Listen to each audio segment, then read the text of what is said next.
अभी कुछ वक्त पहले की बात है जब अमेरिका के राष्ट्रपति बराक ओबामा हुआ करते थे, उनकी और प्रधानमंत्री नरेंद्र मोदी की दोस्ती के लंबी कसीदे पढ़े जाते थे। प्रधानमंत्री ने खुद अपने कई इंटरव्यू में ये बताया है कि बराक ओबामा उनके बहुत घनिष्ठ मित्र हैं, बहुत करीबी मित्र हैं और ऐसे दोस्त हैं कि बराक ओबामा से प्रधानमंत्री मोदी तू तड़ाक की भाषा में बात करते हैं।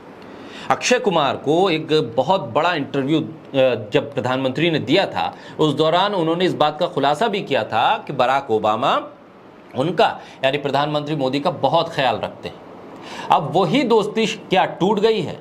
क्या इस दोस्ती के भीतर अब दरार आ गई है? अमेरिका के पूर्व राष्ट्रपति बराक ओबामा और प्रधानमंत्री नरेंद्र मोदी के बीच अब वो तू तड़ाक वाली दोस्ती नहीं रह गई है।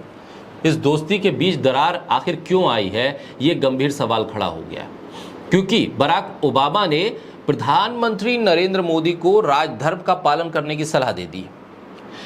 प्रधानमंत्री अमेरिका में थे, इस दौरान प्रधानमंत्री नरेंद्र मोदी के सबसे करीबी मित्र बराक ओबामा ने एक इंटरव्यू के दौरान उन्होंने जो कुछ कहा उसको लोग कह रहे हैं कि प्रधानमंत्री नरेंद्र मोदी को उन्होंने सलाह दी है कि वो राजधर्म का पालन करें। अब ट्रोल आर्मी और गोदी मीडिया के एंकर क्या कहेंगे?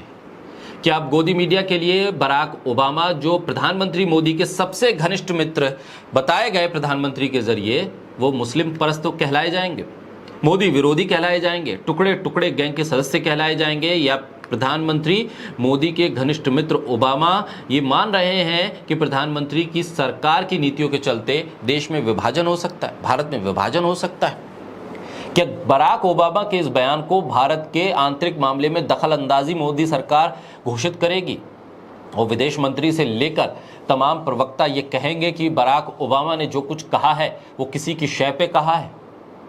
इन तमाम सवालों के बीच सवाल सबसे गंभीर ये है कि आखिर प्रधानमंत्री नरेंद्र मोदी और बराक ओबामा की ये दोस्ती टूटती हुई क्यों नजर आ रही है? बोलता हिंदुस्तान पर मैं हूं आपके साथ मिर्जा शाकिर अली बेग। प्रधानमंत्री मोदी ने अमेरिका में अपनी पहली राजकीय यात्रा के दौरान अमेरिकी संसद के संयुक्त सत्र को संबोधित किया और इसके साथ ही वो 2 बार ऐसा करने वाले पहले भारतीय प्रधानमंत्री बन गए। इस दौरान अमेरिकी सरकार ने एक स्टेट डिनर का भी आयोजन किया, जिसमें भारतीय उद्योगपति मुकेश अंबानी से लेकर अमेरिका के बड़े बड़े उद्योगपति और राजनीतिक जगत की बड़ी बड़ी हस्तियां शामिल हुई। पीएम मोदी जिस दौरान तमाम कार्यक्रमों में हिस्सा ले रहे थे, ठीक उसी वक्त अमेरिका के पूर्व राष्ट्रपति बराक ओबामा एक टीवी को इंटरव्यू दे रहे थे। इस दौरान बराक ओबामा ने भारत में मुसलमान अल्पसंख्यकों पर एक अहम बयान दे दिया। उन्होंने कहा कि हिंदू बहुसंख्यक भारत में मुस्लिम अल्पसंख्यक की सुरक्षा काबिले जिक्र है। अगर मेरी प्रधानमंत्री मोदी से बात होती है तो मेरा तर्क होता है कि अगर आप नस्लीय अल्पसंख्यकों के अधिकारों की सुरक्षा नहीं करते हैं तो मुमकिन है कि भविष्य में भारत में विभाजन बढ़े। ये भारत के हितों के विपरीत होगा।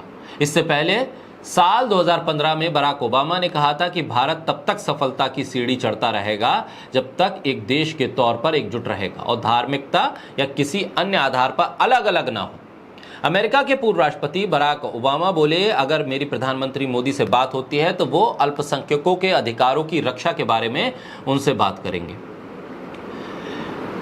इससे पहले अमेरिकी राष्ट्रपति चुनाव की रेस में शामिल रहे अमेरिकी डेमोक्रेटिक नेता बर्नी सैंडर्स ने भी ट्वीट करके लिखा था कि पीएम मोदी के साथ बैठक के दौरान राष्ट्रपति बाइडेन को धार्मिक अल्पसंख्यकों के बारे में बात करनी चाहिए।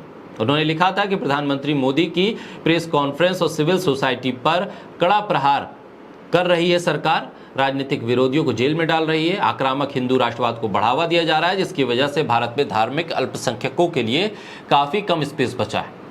राष्ट्रपति बाइडेन को प्रधानमंत्री मोदी के साथ बैठक में ये तय रखना चाहिए, इस बात का जिक्र करना चाहिए कि आखिर देश के भीतर, भारत के भीतर ये क्यों हो रहा है। बराक ओबामा और बर्नी सैंडर्स के साथ साथ डेमोक्रेटिक पार्टी के 75 नेताओं ने पीएम मोदी के कार्यकाल के दौरान मानवाधिकार उल्लंघन पर विस्तार से बात की और अमेरिकी राष्ट्रपति को एक पत्र लिखा। इन तमाम चीजों के बीच सवाल इस बात का है कि बराक ओबामा दरअसल पीएम मोदी से इतने नाराज क्यों हो गए? क्या ये नाराजगी इस बात को लेकर है कि जिस तरह से प्रधानमंत्री मोदी ने नमस्ते ट्रंप का कार्यक्रम किया था वो बराक ओबामा को पसंद नहीं आया, या फिर बराक ओबामा जो कह रहे हैं कि भारत के भीतर विभाजन की स्थिति पैदा हो सकती है तो वो किन चीज़ों को परख रहे हैं? अंतर्राष्ट्रीय स्तर पर सभी चीज़ें देखी जाती हैं, लेकिन भारत का गोदी मीडिया ये समझता है कि ये सब कुएं के मेंढक हैं। इस कुएं के बाहर की दुनिया वो या तो देखना नहीं चाहते या देखकर अनजान बनते हैं। तभी तो भारत के भीतर होने वाली किसी भी घटना को दबा देना और छुपा देना ही वो बेहतर समझते हैं। वो कहते हैं कि पूरी दुनिया को पता चल गया तो बदनामी होगी, लेकिन पूरी दुनिया नजर रखती है और देखती है कि भारत के भीतर की स्थिति क्या है। गोदी मीडिया के प्लेटफॉर्म पर अगर मुसलमानों के साथ हो रहे बर्ताव को लेकर कोई खबर न चले तो इसका मतलब ये नहीं है कि वो घटना नहीं हुई, बल्कि उसे किसी न किसी रूप में पूरी दुनिया देख रही होती है। इन तमाम व्यवस्थाओं के बीच बराक ओबामा ठीक उसी दौरान एक इंटरव्यू देते हैं जब प्रधानमंत्री नरेंद्र मोदी अमेरिका में सबसे महत्वपूर्ण प्रेस कॉन्फ्रेंस की तरफ बढ़ते हैं। ऐसे में सवाल ये है कि घुमा फिराकर हर बार प्रधानमंत्री मोदी के सामने धार्मिक अल्पसंख्यकों का जो सवाल उठता है उसका वो सीधे तौर पर जवाब क्यों नहीं देते हैं। दरअसल प्रधानमंत्री के इर्द गिर्द जिस पार्टी के नेता हैं, उन नेताओं की जो भाषा है, जो भाषण है, जो शैली है, वो ये बताती है कि उनकी राजनीति देश के भीतर सिर्फ और सिर्फ अल्पसंख्यकों को दबाकर रखने की है और इसी राजनीति के चलते ही उनको लगता है कि वो सत्ता में आ जाएंगे, लिहाजा वो सीधा जवाब देने से डरते हैं और बचते हैं। लेकिन गंभीर सवाल तो यहाँ ये खड़ा हो गया कि दरअसल जिसको प्रधानमंत्री ने अपना सबसे करीबी दोस्त बताया था, तू तड़ाक वाला दोस्त बताया था, अक्षय कुमार के साथ एक गंभीर इंटरव्यू के दौरान, वो भी दोस्ती क्या अब टूट गई है?